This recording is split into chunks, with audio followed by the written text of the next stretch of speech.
کہ ایک ہی طبقہ بیٹھا ہے اور اس نے پہلے ان کو ہدایات دیں اور پھر دوبارہ سے ان کے پاس ایک موقع آیا تو انہوں نے وہی ہدایات بھارتی میڈیا کے تھرو شائع کر دیں.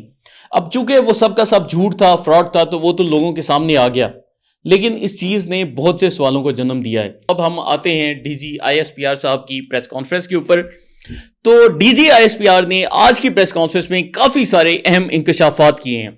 جو سب سے اہم انکشاف ہے وہ تو کل، اگر آپ کو ہمارا شو یاد ہو تو کل رات 12:30 بجے اپنے شو میں ہم نے آپ کو بتایا تھا کہ بھارت نے گزشتہ رات کو 4 پرتھوی میزائلز پاکستان کی جانب لانچ کیے. اب یہ جو ہیں شارٹ رینج بیلسٹک میزائلز ہیں، 1 سے 125 کلومیٹر کا یہ فاصلہ طے کر سکتے ہیں، لیکن ان میں سے جو 3 میزائل تھے وہ حیران کن طور پر امرتسر میں گرے، جبکہ ایک جو میزائل ہے وہ پاکستان میں داخل ہوا. امرتسر میں یہ میزائل گرانے کا بھارتی مقصد یہی تھا کہ حالیہ کچھ عرصے میں جو سکھ رہنماؤں نے پاکستان کے حق میں تقریریں کی ہیں،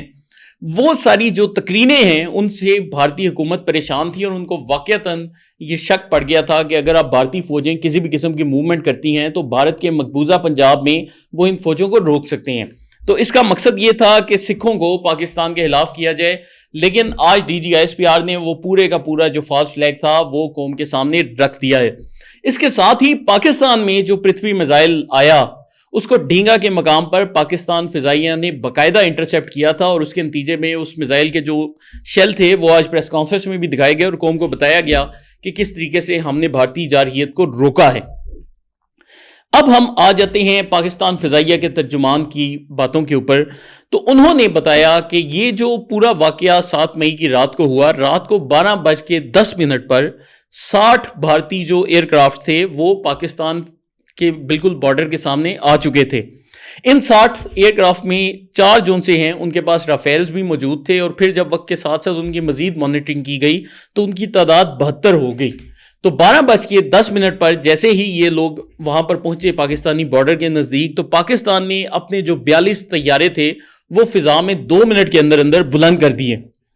اور جیسے ہی یہ طیارے بلند ہوئے تو بھارتی طیارے جن کا بظاہر جو ایک مقصد نظر آ رہا تھا وہ پاکستانی ایئر سپیس کی وائلیشن تھا اور پاکستان کے اندر داخل ہونا تھا، وہ وہیں رک گئے اور انہوں نے مزید اندر آنے کا فیصلہ نہیں کیا. اب وہاں سے انہوں نے میزائلز اپنے جو سے ہیں وہ لانچ کر دیے جن لوکیشنز کو انہوں نے مارک کیا ہوا تھا، اور جیسے ہی میزائلز لانچ ہوئے اس کے بعد پاکستان فضائیہ نے ایکشن لینے کا فیصلہ کیا، کیونکہ ہماری فضائیہ کی جو پالیسی تھی وہ تھی ڈیٹرنس کی، کہ ہم نے ان کو داخل نہیں ہونے دینا. جب وہ میزائل مار دیے انہوں نے تو اس کے بعد ہماری پالیسی تبدیل ہوگی، اور اب یہ شور کل کی پالیسی تھی کہ پاکستان فضائیہ اب ان کو نشانہ بنائے گی. اب یہ جو شور کل ہے اس کے متعلق بھی D G I S P R کی اگر آپ نے ماضی کی پریس کانفرنس سنی ہو تو انہوں نے بولا تھا کہ پاکستان اگر چاہتا تو بھارت کے 10 طیارے بھی تباہ کر سکتا تھا، لیکن ہم نے صرف 5 طیارے تباہ کیے. تو ہم نے ایسا کیوں کیا؟ اس کی وجہ یہ ہے کہ پاکستان نے ان تمام طیاروں کو مارک کیا ہوا تھا جو کہ باقاعدہ پاکستان کے اوپر میزائل لانچ کر رہے ہیں، اور پاکستان نے کوشش یہی کی کہ جنہوں نے پاکستان کے خلاف ایگریشن کیا ہے ہم انہی کو جواب دیں بجائے اس کے کہ ہم باقی سب کو بھی نشانہ بنائیں. اب اس فیصلے کے اوپر تجزیہ ہو سکتا ہے کہ عمل درست تھا یا غلط تھا، لیکن ہم نے اس سوچ کے تحت ان کو نشانہ بنایا.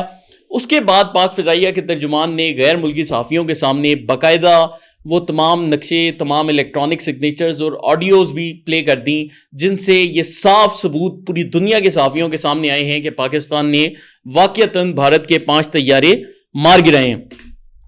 اب یہ جو الیکٹرانک سگنیچر ہوتا ہے یہ کیا ہوتا ہے کہ جتنے بھی طیارے یہ جو میزائلز گزرتے ہیں ان کا باقاعدہ ریڈار کے اوپر ایک سگنیچر آتا ہے جس سے ہمیں پتہ چلتا ہے کہ اس چیز کی موومنٹ ہوئی ہے. یہ سگنیچر پاکستان کے پاس بھی آتا ہے، یہ سگنیچر بھارت کے پاس بھی آتا ہے. تو ہم نے یہ جون سے ہیں اب ایڈوانس جون سے ہیں ایویڈنس دنیا کے سامنے رکھ دیے ہیں، اور یہ جو ثبوت ہیں ان کے مطابق جو بھارت کا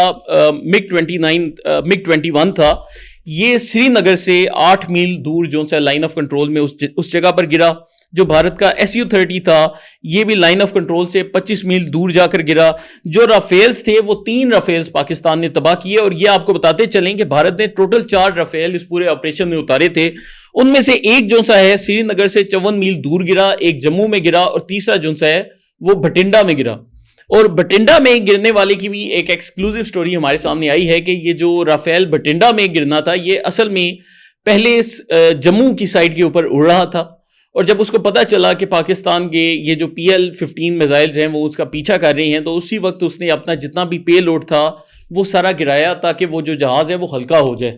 اور سارا گرا کر اس نے بھاگنے کی بہت کوشش کی رافیل نے، لیکن پھر جب وہ بٹنڈا پہ پہنچا تب بھی جا کر میزائل نے اس کو انٹرسیپٹ کیا، اور وہ بجائے اس کے کہ وہ جموں میں گرتا وہ بٹنڈا میں جا کر اس کا جہاز گرا. لیکن وہ جو پائلٹ تھا وہ ایجیکٹ کر چکا تھا، اور وہ پائلٹ زخمی حالت میں ابھی بھی بھارت کے ہسپتال میں موجود ہے. اور اس حوالے سے جو ویڈیوز آئی ہیں وہ باقاعدہ بھارتی پنجاب سے بٹنڈا شہر کے لوگوں کی ویڈیوز آئی ہیں کہ ہم نے ایک پائلٹ کو زخمی حالت میں ہسپتال پہنچایا ہے، تو وہ سب موجود ہے. اس کے ساتھ ہی پاکستان فضائیہ کے ترجمان نے باقاعدہ آڈیو کال بھی پلے کی جس میں جو جہاز تباہ ہوا اس کا کوڈ نیم گاڈزلا تھا، اور انہوں نے ثبوت دکھائے عالمی برادری کو کہ یہ جو سا ہے اس کا ڈسٹریس سگنل ہم نے کیپچر کیا ہے جس میں جہاز کے پھٹنے کی بھی آواز آ رہی ہے. تو پوری دنیا نے یہ سارے ثبوت دیکھے ہیں. جبکہ اس کے کمپیریزن میں اگر ہم دیکھیں کہ بھارتی میڈیا نے کل سے اب تک کیا ہے، تو انہوں نے بولا کہ جی ہم نے لاہور پہ قبضہ کر لیا ہے،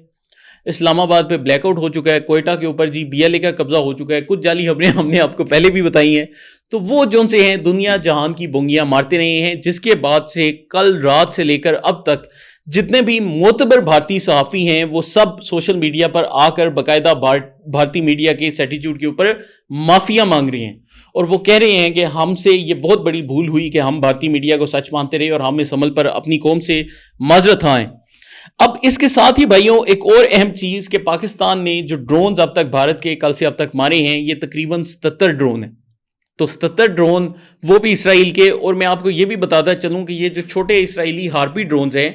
ان کے جو مختلف ڈیفنس کانٹریکٹس کی ہمارے تک اطلاعات آ رہی ہیں، تو یہ جو ایک ہارپی ڈرون ہے یہ بھارت کو تقریباً $10 ملین کا پڑتا ہے.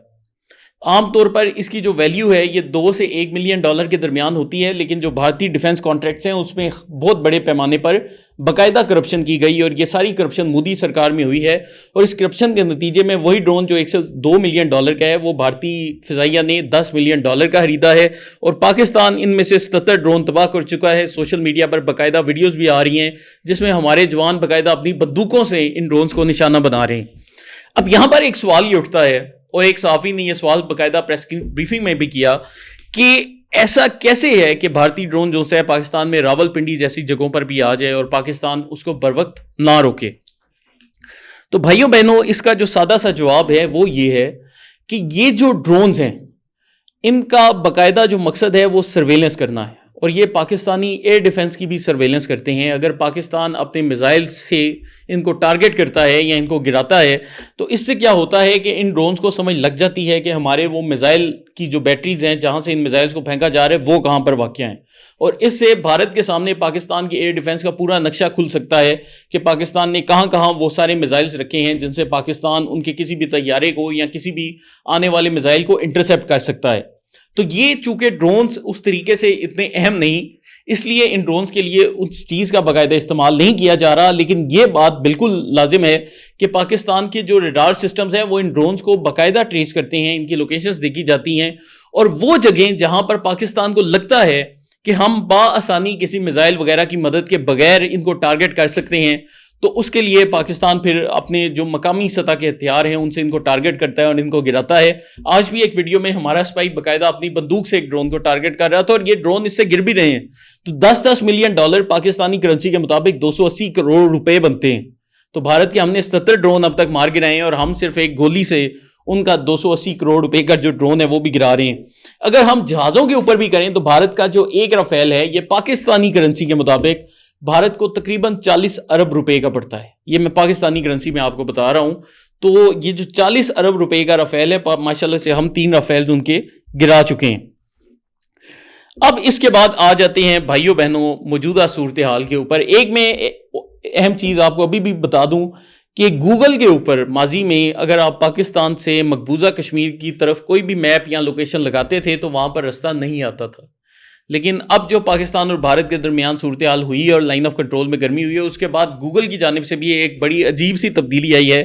کہ اگر اب آپ اسلام آباد سے سری نگر کی لوکیشن لگائیں تو وہاں پر باقاعدہ گوگل میپس کے اوپر آپ کو لوکیشن کا بھی اظہار کیا جاتا ہے.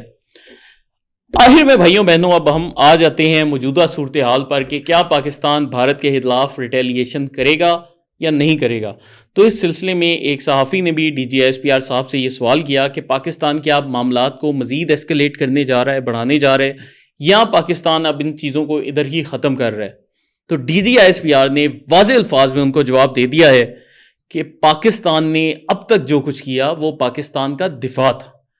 ہمارے ساتھ معاملات جس نے ایسکلیٹ کیے اس ملک کا نام بھارت ہے, جس نے بغیر کسی ثبوت کے پاکستان کے اوپر الزامات لگائے. اگر آپ آج بھی دیکھیں تو ابھی تک بھارت نے ان 4 لوگوں کو نہیں پکڑا جنہوں نے پہلگام کا واقعہ کیا,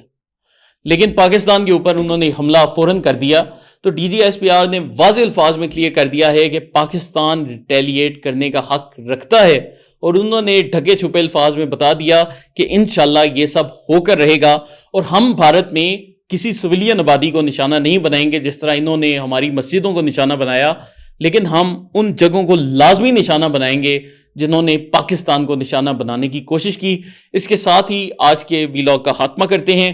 آپ لوگوں کی کوئی بھی رائے ہو کمنٹس میں اپنی رائے کا اظہار لازمی کریں. آزاد سیاست کے چینل کو لائک, سبسکرائب اور شیئر کرتے جائیں, اور ہماری پاکستان کی پاک افواج کے لیے دعائیں بھی کریں, کیونکہ ایل او سی کے اوپر آج بھی بڑی سخت لڑائی جاری ہے اور ہماری فوجیں الحمدللہ بڑا اچھا کام کر رہی ہیں, لیکن ان کو آپ کی دعاؤں کی, آپ کی سپورٹ کی ضرورت ہے, تو وہ آپ سب نے ضرور کرنا ہے. بہت شکریہ.